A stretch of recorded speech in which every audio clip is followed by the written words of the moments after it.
what this is about. Can you make a difference in the European Parliament? Are you better off marching in Ballyhay and Charleville?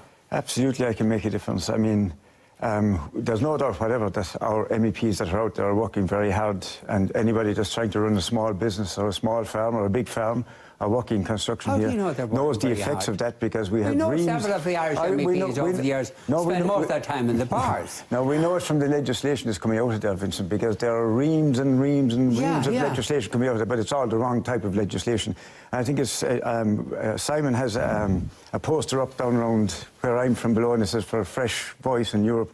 And there's no doubt at all that Simon is a fresh face, but he's a very stale voice with a stale message, because he's going to go out there and get sucked into the same status quo that's giving us reams and reams and reams of legislation, but their focus is off where it should be and on where it shouldn't be. So they're out there designing what... Where do you think the focus should be? The focus should be on the major issues, like, for example, the bank debt, because I think they made a complete and utter hames of that. We had €70 billion of bank debt imposed on us here. But you can go to the European Parliament to complain all you like, it will have no effect whatsoever. I think that's...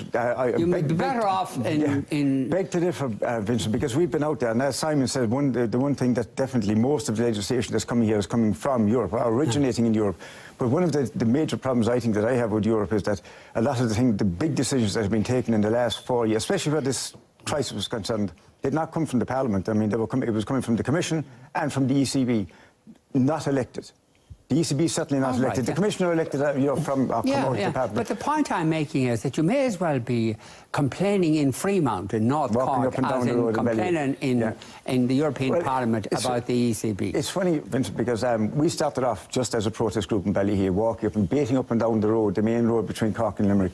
And after about a year, what we were hoping to do was to attract attention to what was done to us, and then hopefully to get the government to reverse what they were doing.